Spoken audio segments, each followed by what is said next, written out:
Welcome to the Startup Leader Show, where we learn lessons from startup founders and executives. I am your host, Lisa Dreher, and I'm really excited to introduce our guest for today, Kailey Theroux. She is the founding director at Goonhilly Incorporated US and the chief commercial officer at ComSat. Welcome to the show, Kailey. Thanks for having me. I appreciate it. Absolutely. Maybe you can start by giving us a little bit of background on yourself and then Goonhilly and ComSat. Sure. I'll make that really quick because there's so much to say about ComSat and Goonhilly. I'm Kailey Theroux. I've been in the space and satellite industry for a little over a decade.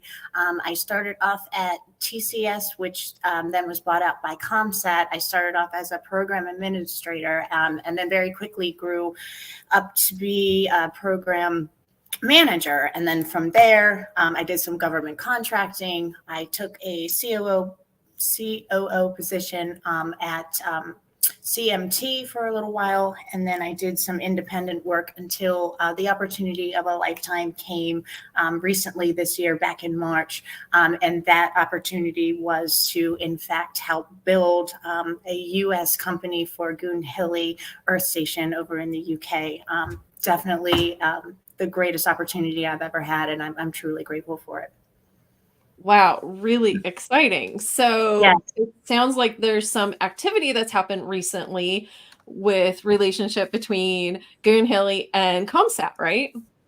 Exactly. So, and that was the whole thing, why this position became available. It's because, ComSat went up for sale. Goonhilly was interested.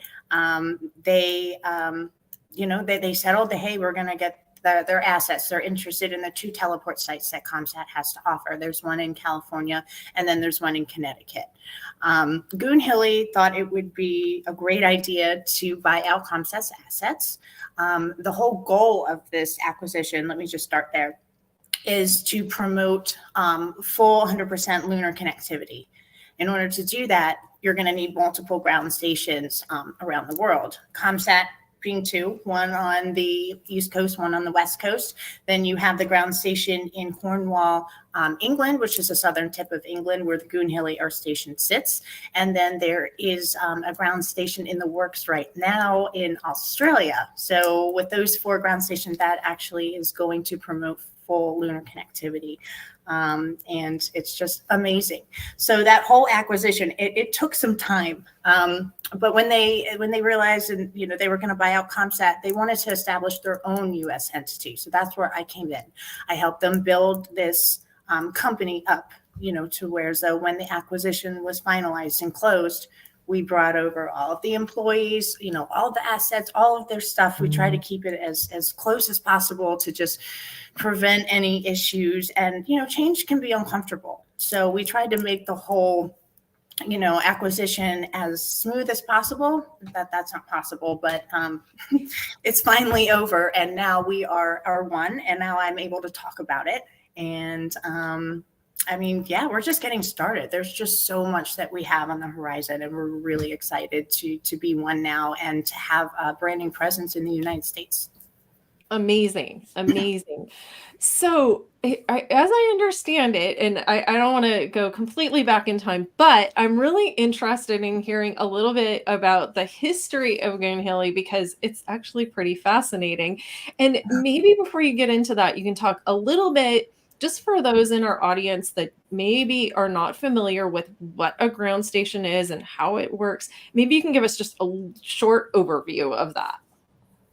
Sure. So ground stations, they're imperative. It's, I like to call them brains, the tracking antennas, brains of the satellites. The ground stations themselves, they provide the link between the satellites and the users here on Earth. So the transmit of data to and from.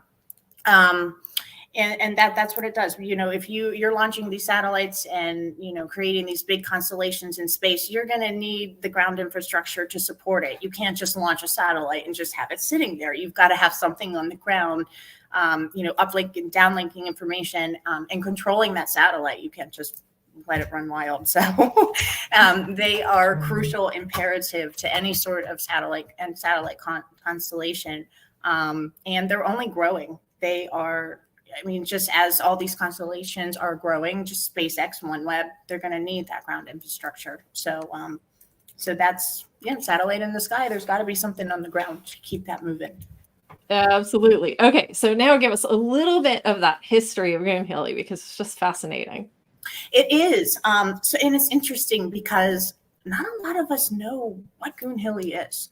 I went to the satellite show earlier this year in DC, and I swear 70% of the people, myself included, until I looked it up, I'm going to be completely honest, I had no idea. They didn't know who Goonhilly was, and before I took my position, of course, I did research, and it was just fascinating. I didn't know that I didn't know about the history of my own industry. I never asked the question, where was the first parabolic antenna invented? Where did design come from? Nobody, I guess, really wonders. Nobody was really asking that. Nobody knew. But Goonhilly actually invented the first parabolic antenna. They put together that very first parabolic antenna design.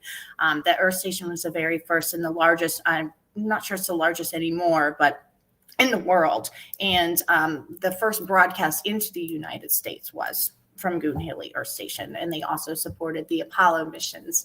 So Neil Armstrong, moon missions, and I'll get into that later, but lunar missions and things of that nature are definitely something that Goonhilly does. Wow, amazing, amazing. Okay, so let's talk a little bit about where things are headed. You did mention lunar missions. Tell us a little bit about kind of where things head in the future here. So one thing I do want to point out is that Goonhilly is the only company that has a private deep space network. The only ones. And that's something that's really going to take us a long way, I think. And, there's a lot of stuff going on right now. I know that most of you have probably heard about the India moon mission recently, which Goonhilly UK supported. That's just one of many countries that are trying to go to, they're targeting that portion of the lunar South Pole, the US, China, Russia, and India, which they've already done. There is a frozen resource there. Well, they'd say that it's there. And they are after the water. The water there can be used for rocket fuel, and is also a stepping stone on the route to the Mars mission. And that is something that is in the future as well, that's going to happen. It's really, really amazing. In the next 15 years, there are 300 moon missions on the horizon, and we will be supporting a lot of them. And that's a great thing. We've got Goonhilly Earth Station in the United Kingdom, and then you've got ComSat over here in the U.S. We're more here in the U.S. The teleport, the ground infrastructure services. We also do disaster recovery services. We support cruise lines and ATM machines. And there's just a multitude of things that we do. It's really cool because you've got that US side that I just described. Then you've got Goonhilly. Yeah, they do teleport services, but they also support, moon missions. They're more deep space. Here in the US, we're more near space. And they just have so much stuff going on. They do so much, not just that, but they also offer space domain awareness. So there's educational programs that they also offer, it's really neat. Not a lot of companies do that in this industry. And I just think it's fascinating that they really care to educate, new satellite operators or just new people in the industry in general. Absolutely. Absolutely. Well, so you've come into Goonhilly and this ComSat merger at a really interesting time.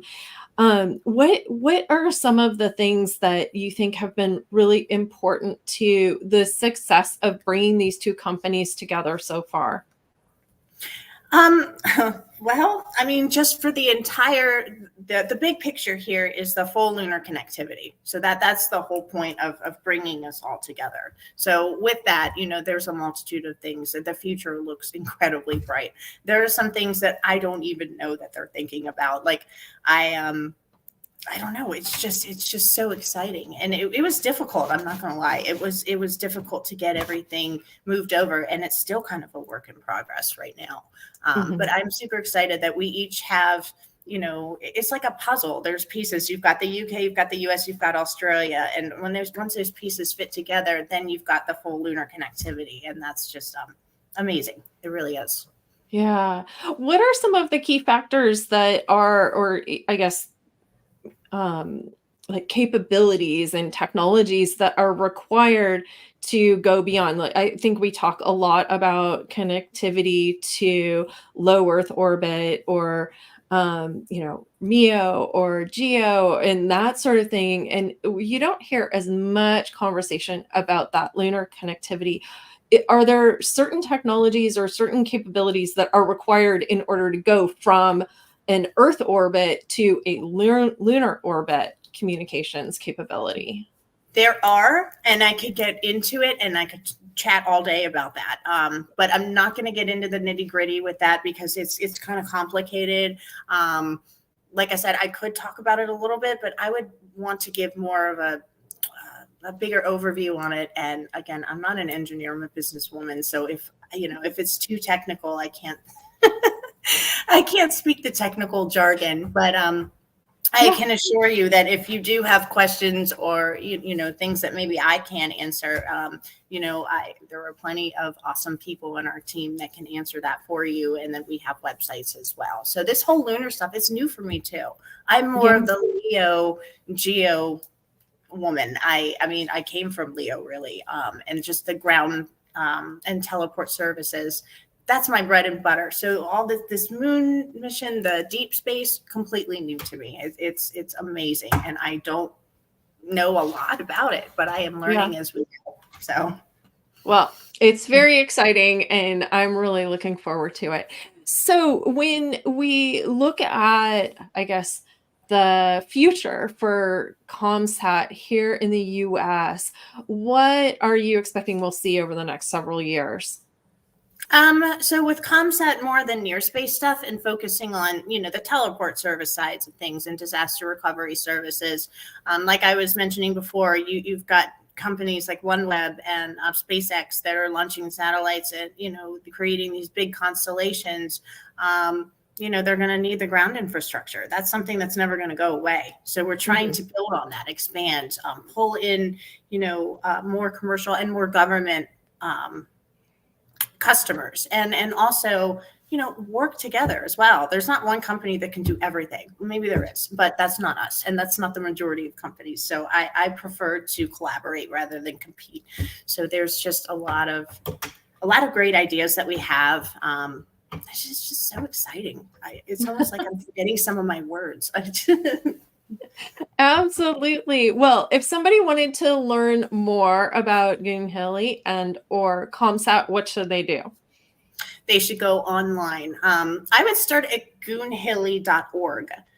There is actually a link that will redirect you over to the ComSat Teleport website. Okay. Or if you're not really interested in going to Goonhilly, which I really think that you should, there is so much information on there. And there's a lot about the history and heritage of the company as well, which is it's really awesome to read. Even if you weren't really interested in, what we have to offer, at least read about, the history of it. Right. It's really neat.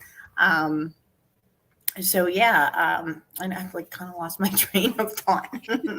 No, you're all good. I was just saying how people can get in touch with you guys No, or yeah, learn no. more. That I would start at Goonhilly, yeah. But if you want to just go straight to the ComSat website, it actually is new. It's a new domain. It's comsatteleports.com. Okay. And so that's revamped. It was brand new. And it, like I said, if you go to the Goonhilly website, there's like a link there for ComSat, and it'll just redirect you over there. Or you can find me on LinkedIn and you can reach out directly to me, and I'd be happy to answer any of your questions. Or maybe if you're interested in something that we might have to offer, something that you or your company could benefit from, definitely come talk to me. I'd be happy to talk to you. Excellent, excellent. Well, I really want to thank you so much for being here today. This has been just a really inspiring conversation, and we're really excited about all that the future holds for both organizations, for Goonhilly as well as ComSat. Yeah, no, I'm, thanks for having me. I appreciate it. Absolutely, my pleasure. And I do want to take a moment just to thank GuideForce for hosting these sessions. To learn more about GuideForce, you can visit guideforce.com. And we'll see you next time on the Startup Leader Show. Bye.